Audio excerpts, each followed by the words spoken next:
right, ready to dive in. Today we're tackling a topic I know you've been curious about: natural ways to support bone health and potentially even reverse osteoporosis. Sounds good to me. We've got this really interesting podcast episode, and it's all about moving away from just relying on medication and instead embracing a more holistic approach. Ooh, interesting. Yeah, and one of the things that really jumped out at me was how sugar plays a much bigger role in bone health than a lot of people realize. Yeah, that is surprising. Plus, the idea that your walking speed can actually give you clues about your longevity. I've never thought about it that way. I know, right? It's fascinating stuff. Well, it's easy to think of osteoporosis as just something that happens as you get older, Yeah, like it's inevitable. Exactly. But when you look at the numbers, it's actually really common. Oh, yeah. How common are we talking? Well, in the U.S., over 8 million women are dealing with osteoporosis. Wow. Compared to about 2 million men. Okay, so way more common in women. Yeah, for sure. So that means roughly 2.3% of the whole U.S. population is dealing with it. Wow. And those numbers jump even higher when you look at women over 65. So we're talking about a significant portion of the population. It makes you wonder about, the typical approach of just turning to medication. Right. Is that really the only answer? Well, the podcast we're looking at today really challenges that idea. In what way? Well, they talk about how certain osteoporosis medications can actually have some downsides. Really? Like what? Well, they can lead to these things called atypical fractures. Atypical fractures, what are those? It's where your bones break, but in kind of unusual places. Okay. Like imagine breaking the middle of your thigh bone. Ouch. Right. And that's because the medication can actually make your bones more brittle in some ways. Hold on, the medication that's supposed to be strengthening your bones is making them weaker. It's kind of a paradox, isn't it? Yeah, how does that even work? Well, it has to do with how these meds actually work in your body. They kind of interfere with your natural bone renewal cycle. Okay. And that means they end up suppressing the cells that are responsible for breaking down old bone tissue. I see. So even though your bones might become denser, they can also become more fragile. So it's like a dry twig that snaps easily. Exactly. That's a perfect analogy. Okay, that's definitely something to consider. But let's shift gears a bit and talk about those natural approaches this podcast highlights. Okay, yeah. What were some of the key things that stood out to you? Well, one of the biggest takeaways is that there's this surprising connection between sugar and bone health. That's interesting. I always thought it was all about calcium and vitamin D. Yeah, those are important for sure. So why is sugar such a big deal? Well, it all comes down to your liver. Okay. Your liver is super important for your body's ability to heal and regenerate. Right. And if your liver isn't working at its best, it can actually affect your bone health too. So it's not just about putting good things into your body, it's about making sure your body can actually use those good things properly. Exactly. It's like if your liver's overloaded, it can't focus on repairing and rebuilding those bones. I see. The doctor in the podcast even went so far as to say that cutting out sugar completely for those first 21 days is like a crucial step. 21 days, huh? That's a commitment, but I'm starting to understand why. Yeah, and think about it. Cutting out sugar can do so much more than just help your bones. Like what? Well, it can help you reduce fat and strengthen your core muscles. Okay. And that, in turn, takes pressure off your spine. So it's like a win-win for your whole body, including your bones. Right, so it's all interconnected. Exactly. And they use this really helpful analogy. It's like trying to fill a cup with holes in it. I like that. You can keep pouring and pouring, but you'll never actually fill it up. Makes sense. Okay, so we've talked about sugar. What about that thing you mentioned earlier about walking speed? Oh, yeah. That's a fascinating one. I've heard it's surprisingly important, but I'm not really sure why. What's the connection? Well, it turns out that your walking speed can actually be a really good indicator of your overall health. And that includes your bone health. Okay. So they talked about how being able to walk 350 meters, which is about a quarter of a mile, Okay. in under 7 minutes is a really good sign. Oh, wow. It's actually linked to a lower risk of dying in the next 3 years. Wow. So a brisk walk can literally be life-saving? That's what the research suggests. Amazing. But on the flip side, if it takes you more than 14 minutes to walk that same distance, Uh-oh. well, that could be a bit of a red flag. Why is that?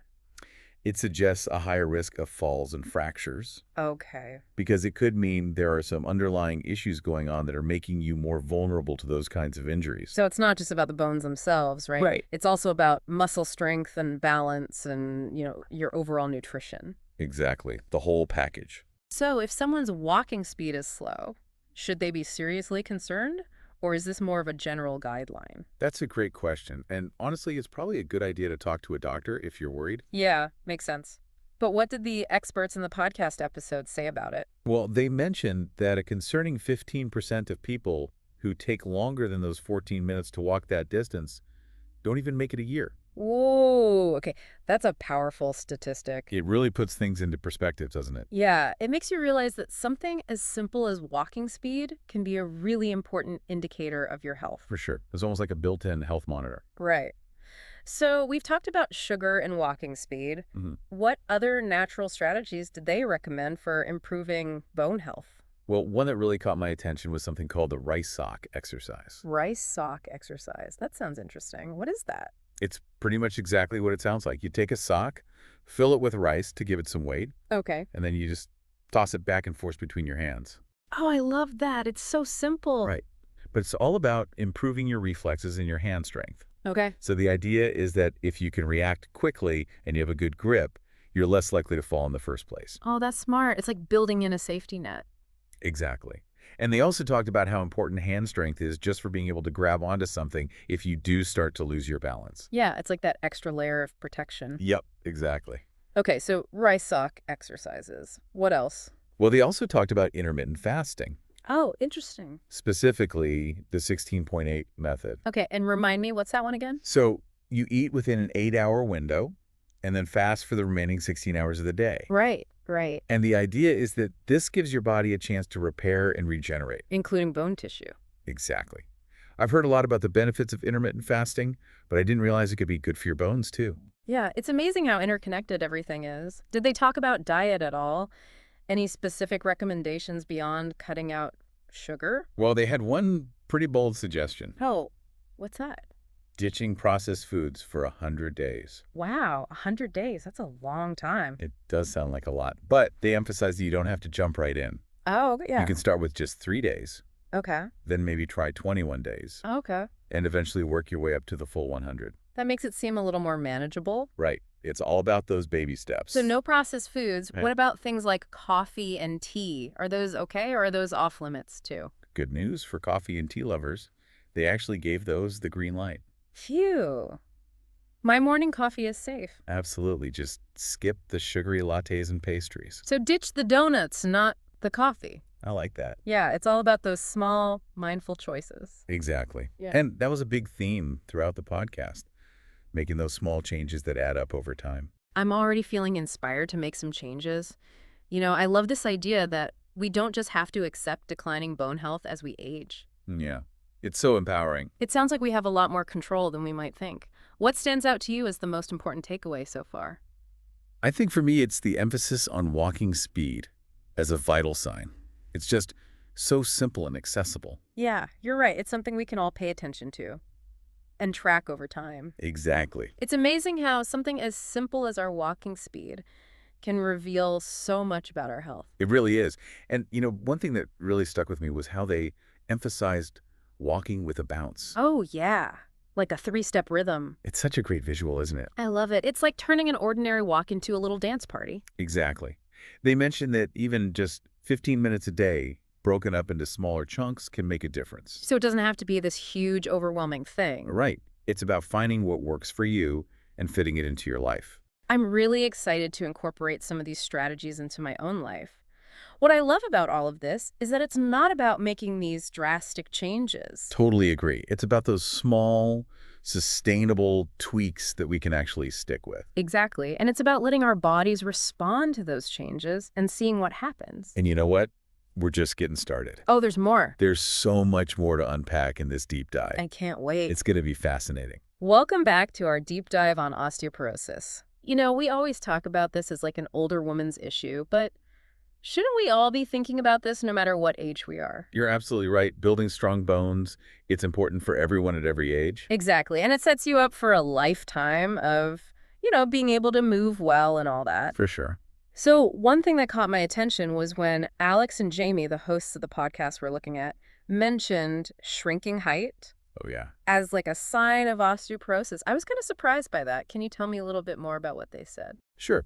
So they explained that if you've lost more than 3 centimeters in height, that's a little over an inch compared to when you were younger. That could actually be a sign that your spine is compressing because of bone loss. Wow, I had no idea it could be that much. It really makes you think about, like how osteoporosis actually affects us physically. It's not just numbers on a bone density scan. That's such a good point. It's like a visible reminder of what's happening inside our bodies. And it highlights how important it is to pay attention to those little changes. Even if you might just dismiss them as part of getting older. Exactly. It's like a little wake-up call to start taking those steps to protect our bone health. Before things get serious. Precisely. And they also mentioned that shrinking height is often more noticeable in women, especially after menopause. Which makes sense, right, because of the hormonal changes. Exactly. They talk Yeah. about how the decline in estrogen levels can actually speed up bone loss. So hormones play a huge role. But what I really liked about this episode was that even though they talked about hormonal changes, they really focused on the fact that there are natural solutions. It really makes you feel like you have some control. I agree. It challenges this assumption Mm-hmm. that osteoporosis is just something that happens because you're getting older or because of hormones. Yeah. And it's not just about accepting those changes, it's about actually doing something about it.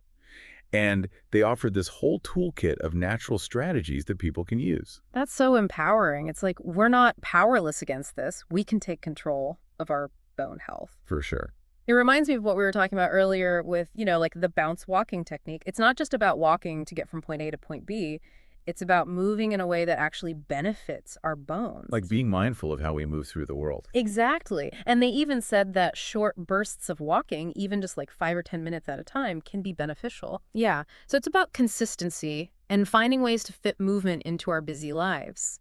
It doesn't have to be this big, overwhelming thing. I love that. So it's not about perfection, it's about progress, Yeah, right? exactly. I think this conversation has really changed how I think about osteoporosis, Right. It's not just about preventing fractures, it's about maintaining our vitality and our independence as we age. That's such a beautiful way to put it. It's about feeling strong and confident in your body and able to move through the world with ease. Yeah. And remembering that getting older doesn't have to be a scary thing, it can be a really beautiful journey and something we can embrace. Absolutely. It's about realizing we have more control than we think. That's such an important message, especially for women who might feel like, their bone health is just completely out of their hands. It's about reclaiming that sense of agency. Yes. And realizing that we have the power to make a positive difference, no matter what age we are. Absolutely. Speaking of making a difference, that statistic about osteoporosis-related fractures was pretty shocking. Oh, yeah. Did you see that? Over 2 million breaks every year in the U.S. alone. That's a lot of people dealing with fractures. And they mentioned that the mortality rate, especially after hip fractures, is really high. Yeah, it is. It's a scary reminder of how serious this condition is and why taking those steps to prevent it is so important. And it makes all those little things we were talking about, like cutting out sugar and walking with a bounce and those rice sock exercises, it makes it all seem so much more important. It really shows how those small, everyday choices can make a huge difference in the long run for our health and how long we live. It's all connected, isn't it? It really is. It's amazing. I'm feeling so motivated to make some changes in my life after hearing all of this. What about you? Me too. It's so inspiring to remember that we never stop learning. There's always something new to discover about our health and how to take care of ourselves. I'm with you on that one. This deep dive has definitely reignited that sense of curiosity in me. It's given me a lot to think about. I think our listeners are going to feel the same way. But we're not done yet. There's more. We still have so much more to uncover in this incredible world of natural approaches to bone health. We're back for our final deep dive into osteoporosis, and it really stuck with me? That whole thing about sugar being so bad for your bones. Yeah, it's not something you automatically think of, right? No, not at all. I always think of like calcium and vitamin D, but sugar. Right, it's not the first thing that comes to mind. But remember how we talked about how sugar can affect your liver? Yeah. And if your liver isn't functioning well, it can really impact your body's ability to, heal and regenerate. Yeah. And that includes your bones. Right. It's like that leaky cup analogy. Exactly. If your liver's all out of whack, It's like trying to build a strong house on a shaky foundation. It's just not going to work. That's a great way to think about it. No matter how good your building materials are, if that foundation is messed up, the whole thing is compromised. Right. And it's interesting that the doctor in the podcast recommended eliminating sugar completely, at least for those first 21 days. Yeah, it sounds extreme. I I know, right? Yeah. But it really highlights how much potential for improvement there is That's true. when we just get rid of the stuff that's actually harming us. It's like you said, getting rid of that clutter, clearing the way for better things. Exactly. And I think that's a good reminder that, sometimes it's not just about adding things in, Yeah, it's not. like taking supplements or whatever. Right. It's about creating the right environment inside your body. So your body can actually heal. Yes. Yeah. And do what it needs to do.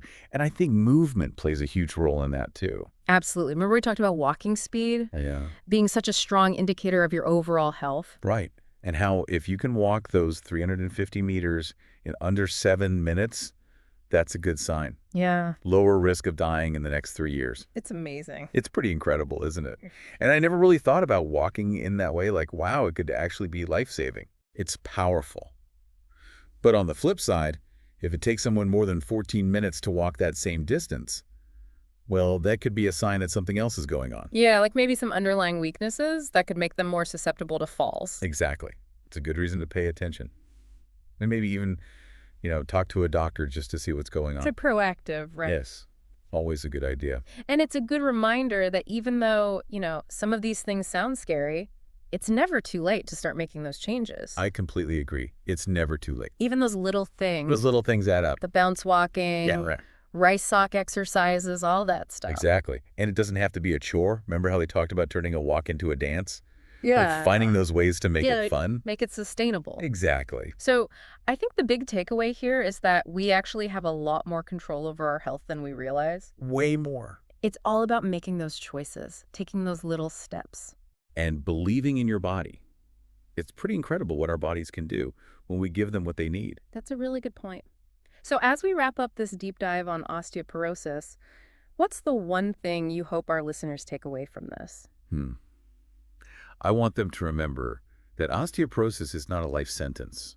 It's something we can actively work on. Yeah, and it's not just about medication, it's about those lifestyle choices, those natural approaches, being in tune with what our bodies are telling us. And trusting that our bodies can heal. That's such a great message. And I think it's really empowering, especially for women who might feel like they're just kind of stuck. It's about taking back our power. I love that. Taking back our power and living a long, vibrant life. Full of movement and joy. Exactly. Every step we take, every healthy choice we make, it's all moving us towards a healthier, stronger us. Love that.